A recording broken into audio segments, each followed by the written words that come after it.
I fully hate corporate videos. What I mean by that is the videos where it is the perfect interaction between HR and an employee, or it's the perfect video of, the CEO walking down, getting in his car and, waving to people. Or it's like the ending shot where the drone pans up or the drone flies up and everybody's waving and then it fades to the logo. It's just like, why are we doing this? It's all staged, it's all fake. I've done a few in the past. I think the reason corporate videos have a bad reputation is because we all know that's not the real person. We all know that they're answering the question because there's a team of people behind the camera saying yes and no, and they've scripted it out before, or they're reading a teleprompter, and they're trying to hit these bullet points that HR and the marketing department have agreed on. You're not getting the real characteristics of the people on the team. You're not getting the real CEO. You're not getting the real project manager. You're not getting the real shop floor manager. Like it's just staged and we know it.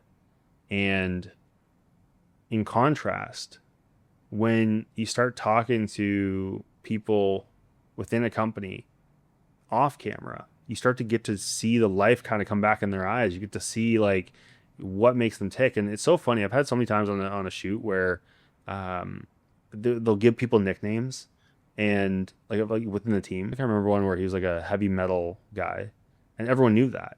Then he went on camera and he was like super stiff. He was in this polo he doesn't normally wear, and it was perfect. Like he changed his hair. Like it just wasn't him. Right. I mean, you're accomplishing, somewhat of a goal of making the company look polished and put together, but you're taking the soul out of it. Like Right. that's going to give you so many more opportunities, whether it be more recruits. That's a huge thing. Nobody wants to go work for a stiff company. I like trying a lot of software. I love new tech. So I might try a new app a week. So I'm going to a lot of sites. I'm going to a lot of social profiles to see like, is there validity to this company? What do they do? Are they updating users often? There's a whole spectrum of things. The best I see is when they're really active on Twitter and conversational, when they have great videos, whether it be tutorials or otherwise, like just getting to know people, um, and are all, and their personality comes through the company. So it's like you can see the CEO right away. You know what they're doing. You know what their vision is. You know what their mission is, and they're fulfilling that through whatever app or thing they're building. So I look at a lot of companies like that. I think that's a great example of like why it's so important for any sort of company to kind of live by that as well. The vast majority of social wants to feel like they're getting to know the team, the company, or whatever mission that they're on. And corporate videos don't do that. At the end of the day, don't we just want to get to know people and who they are and understand their motivation? And we want to be able to trust whoever we're buying from. We want to be able to trust that they're going to be around. Yeah. And when you have something manufactured like that, you can't tell. Isn't that more the marketing thing? Like, don't we have to blame the marketers No, not for putting necessarily. people in that position? No, not necessarily. I think we do. Nope, not necessarily. I've been Why? in really random scenarios where it's like sometimes it is the marketer fine. More than anything, it's usually senior leadership. It's usually top down. They just want to see like everybody smiling and happy. They want to see like, yep, this is the services we offer.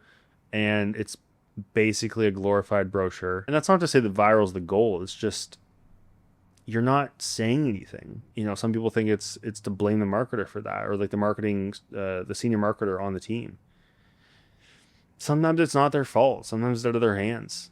I just worked with one where like she was pumped. She wanted to tell so many stories and just like be as creative as possible. Couldn't do it. Blocked. I think there's a fear too from the top down, because if it doesn't go well and you're saying this is going to be like the next best thing, this is so important for our business and our company, and it doesn't go well, then you kind of look like you made a really bad decision. If you're saying that they're scared of telling a story, my goodness, like what's the story? Why are you scared about talking about the past? Like, let's talk about the past. People like that. Right. Show a little BTS. It's okay that your shop floor isn't perfectly clean. Like that's okay. Yeah, sure. Make sure safety standards are there. I understand the need for perfection because you want to come across a certain way to your peers, to your colleagues, to your audience, to your market. I went through that, before I started videoing, and that was always stopping me. I don't have the right office, or, I have to be a strategist. And in my mind, I thought a strategist looked a certain way and had to act a certain way. So I understand that until you have that, reach that certain expectation, whatever that is in your head as a leader, you can't put it on video. And that's the problem. And that's what stops most people. And that's why these corporate videos are so appealing, because it does look perfect. It's very highly edited. People are saying the exact thing you want them to say.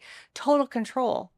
And who doesn't want total control? And you don't want to let people in just a little bit to show that maybe things aren't as perfect as they appear to be. Maybe the floors are a little dirty. Maybe you don't do well on video CEO leadership, right? And that scares you. We actually want to see the real human being.